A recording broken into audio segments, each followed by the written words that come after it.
ሰላም ተመልካቾች አሁን የምገኘው በኳታር ዱሃ ነው። በዚህ በኳታር ዱሃ የሚኖሩ ኢትዮጵያውያንና ትውልደ ኢትዮጵያውያን ደግሞ የሚማሩበት ትምህርት ቤት ነው የምገኘው። የኢትዮጵያ ኮሚኒቲ ዓለም አቀፍ ትምህርት ቤት ዱሃ ይላል። እዚህ ትምህርት ቤት ኢትዮጵያውያን በኢትዮጵያ ካሪኩለም መሰረት ትምህርታቸውን እንደሚማሩ ሰምተናል። ይህ መሆኑ ምን አይነት ጠቀሜታን እያስገኘላቸው ነው፣ አተገባበሩስ ምን ይመስላል የሚለውን ደግሞ ወደ ውስጥ ገብተን እናያለን።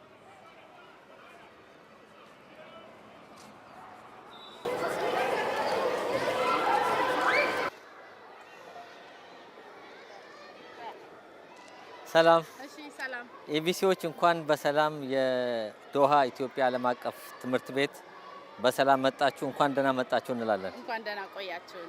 እሺ፣ አሁን ዞር ብለን ትምህርት ቤት ውስጥ ያሉትን ነገሮች በጋራ የምንጎበኛቸው ይሆናል ማለት ነው። እንተዋወቅ በቅድሚያ። እሺ፣ አብዱልባሲጥ እባላለሁ። እኔ የትምህርት ቤቱ ርዕሰ መምህር ነኝ። እስኪ ትምህርት ቤቱ መች ተጀመረ፣ እንዴት ተጀመረ የሚለውን ነገር እናንሳ።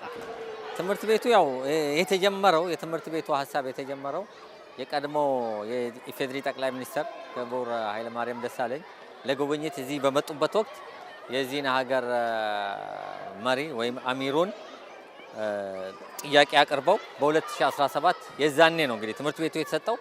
ከዛ በኋላ ግን ትምህርት ቤቱን ለመማር እንዲያመች ለማድረግ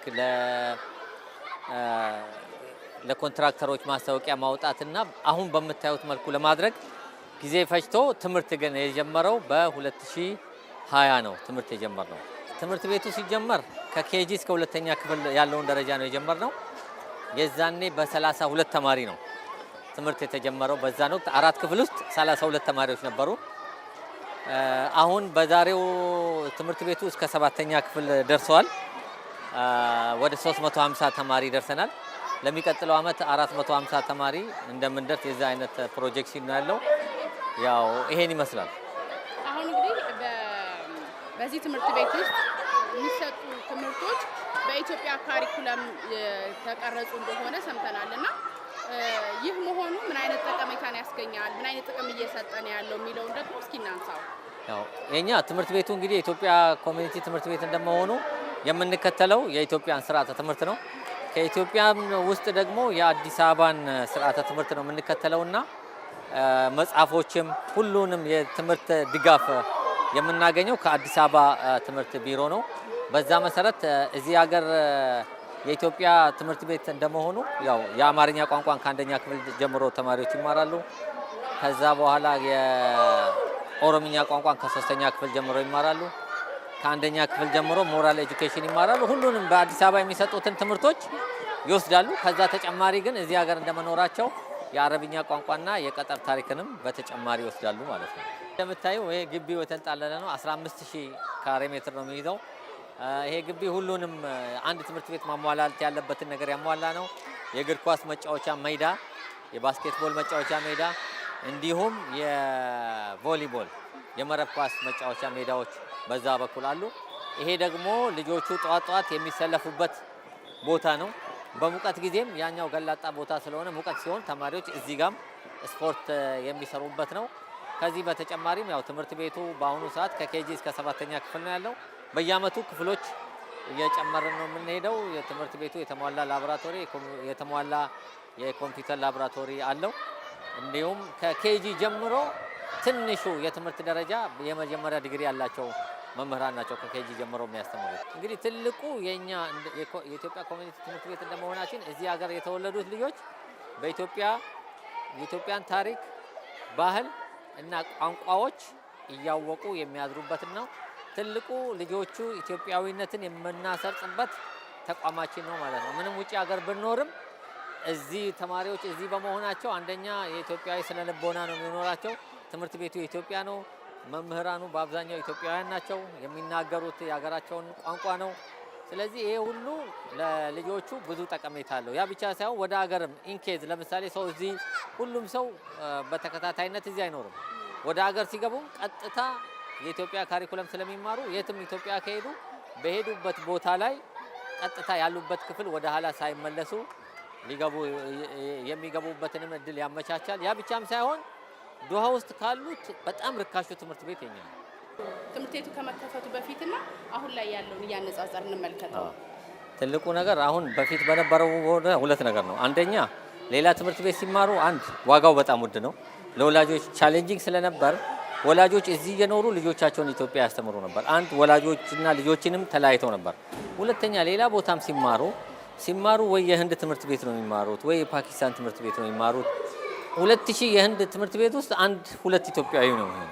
እዛ ውስጥ የሚኖራቸው ስለነበና ራሱ የነሱና አገር ታሪኩ ምኑ እዛ ውስጥ የሚማሩት ስለ ህንድ ነው። የነሱን ቋንቋ ነው የሚማሩት እና ይሄ ራሱ ትልቅ የራሱ ስለነበናዊ ጫና አለው። እንደገና ደግሞ ቤት ውስጥ ቋንቋ የሚማሩት ብዙ ጊዜ እዚህ ወይ ቤተሰቦቻቸው የሚያወሩትን ቋንቋ ነው።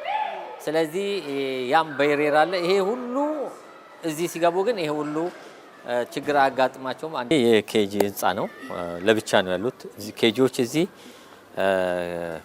የኬጂ መማሪያ ክፍል አለ፣ የመጫወቻ ክፍላቸው አለ፣ ክሊኒክ አለ።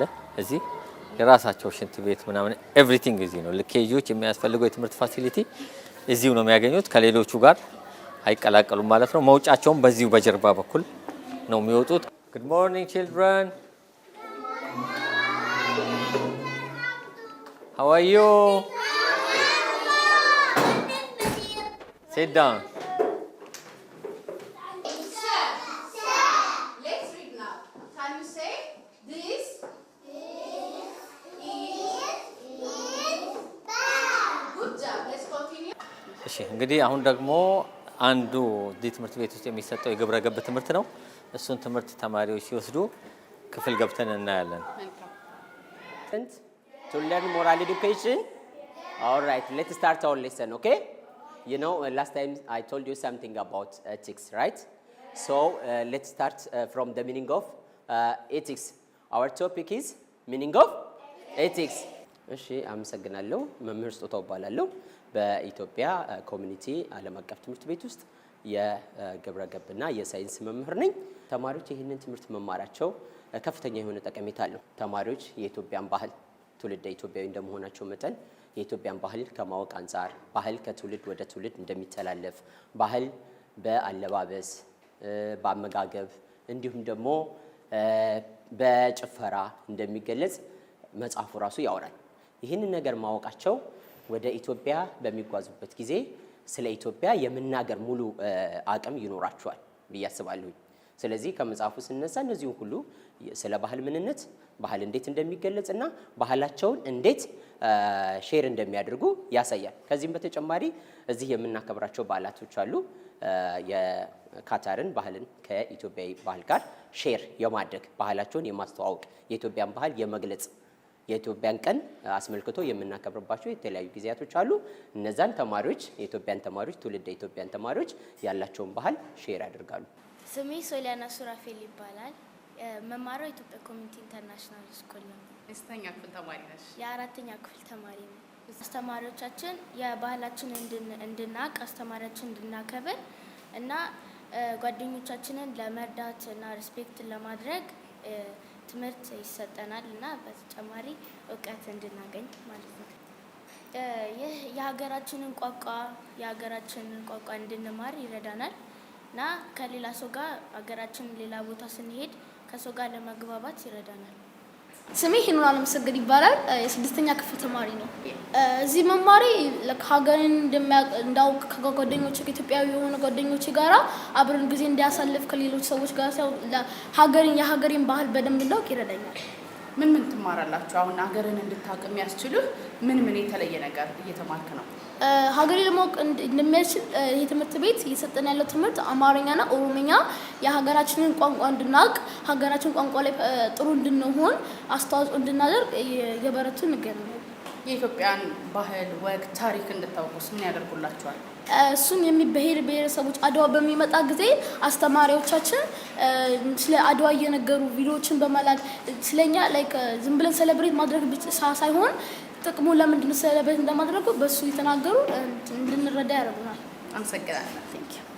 እንግዲህ በኳታር ዱሃ የሚገኙ ትውልደ ኢትዮጵያውያን ስለ ሀገራቸው ባህል፣ ወግና እሴት እንዲያውቁ በአማርኛ በኦሮምኛ እና እንዲሁም ደግሞ አረበኛና እንግሊዘኛን ጨምረው ትምህርቶችን ይማራሉ። ከዚህ ባሻገር እንደ ብሔር ብሔረሰቦችና የአድዋ ድል በዓልን የተመለከቱ በዓላት ሲመጡም ወጎቻቸውን የሚያውቁባቸው ታሪኮቻቸውን የሚያውቁባቸውን ትምህርቶችም አብረው ይሰጣሉ። በስነ ምግባር የታነጹ ዜጎች እንዲሆኑ ደግሞ የሞራል ትምህርትን ያገኛሉ። በኳታር ዶሃ በኢትዮጵያ ኮሚኒቲ ትምህርት ቤት የነበረን ቆይታ ይህንን ይመስላል።